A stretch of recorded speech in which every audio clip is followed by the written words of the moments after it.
Exciting new year to come. Big, solid things happening. I hope you're all having a good start to your year. I know I am, and I know that I don't want to start this year without the voice. And I'm talking about the voice of God. Did you know that you could hear the voice of God? Have you ever wanted to hear his voice? I don't believe that we were put on this earth to just live and to procreate and to work and to just be happy and that's it. I think that's part of it. But I think that, I believe that God created us. And I believe he created us not for no reason, but for a relationship with him, for communication with him. What relationship can survive without communication? A lot of people claim to know God or want to know God, but where's the communication? See, God had always ordained it that we could communicate back and forth so that we could have a dialogue, not just a monologue. Like he spoke with Adam in the cool of the day. And yeah, he did.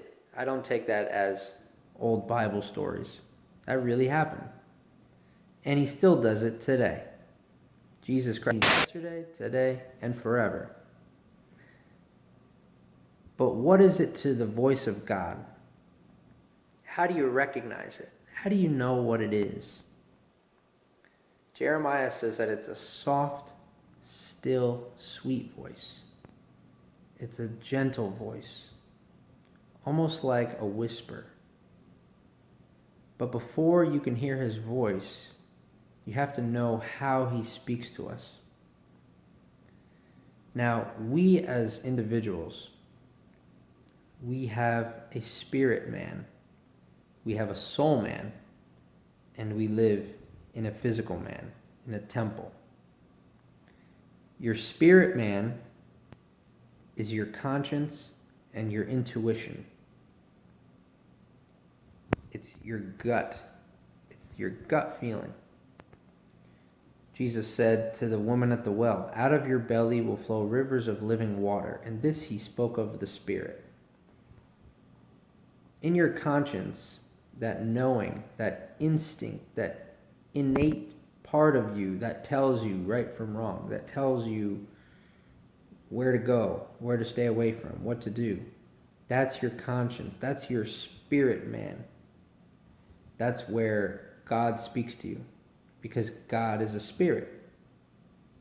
Now, our soul is something different. Your soul is your mind. Well, your mind, not your brain. Your mind, your will, and your emotions. What Jim wants to do, how Jim feels. Also, you can include the flesh in that. The flesh is anything that's of me, that stems from my heart, my desires, my wants, my needs, my urges. But my spirit is my intuition. That's the part of me I can't control. That's the part where God dwells when we ask him to. Now, when God speaks to us, it's in our spirit. So the idea is to get your soul to line up with your spirit. Because our soul is what wanders around into the things of the world, into our desires, into our lusts, into whatever we like, whatever we enjoy, which isn't always God's standard, which isn't always according to God's way. But the Holy Spirit is perfect. And when the Holy Spirit is in you, you have the Spirit of God in you, directing you and leading you. So if your soul is lined up with your spirit, you're living in God's will when God's Spirit is in you. But hearing that voice of God, how do you know he's speaking to you?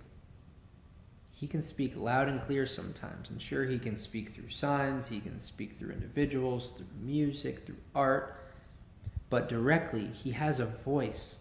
He has a soft whisper that you hear in your heart, in your conscience, in your intuition.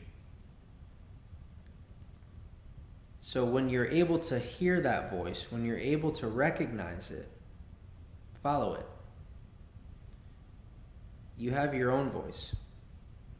You have your own thoughts. But you have to learn to differentiate between what is from you and what is from Him. Our will is imperfect. Our will is faulty.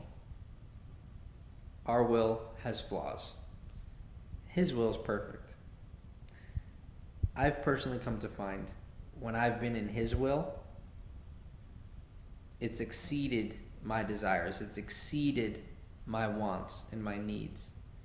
Because a lot of times we think we know what we need, but then He drops something upon us out of nowhere, and it turns out that, oh, that's really what we were looking for.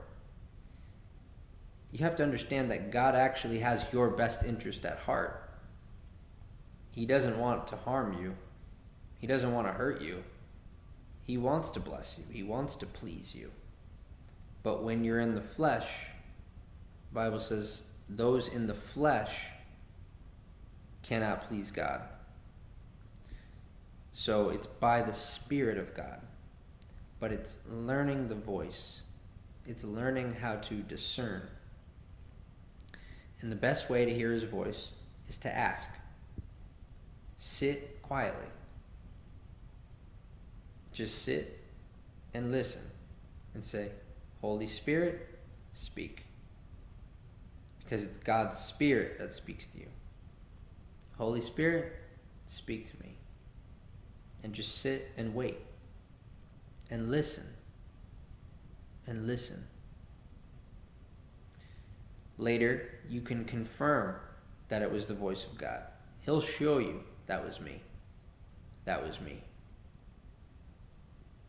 You can do it with, like, everyday little things. Like, you almost have that knowing. We like to call it discernment. It's like you get a check in your spirit. Like you have a hesitancy in your gut. It's usually the Holy Spirit saying, no, stay away from that, or don't do that.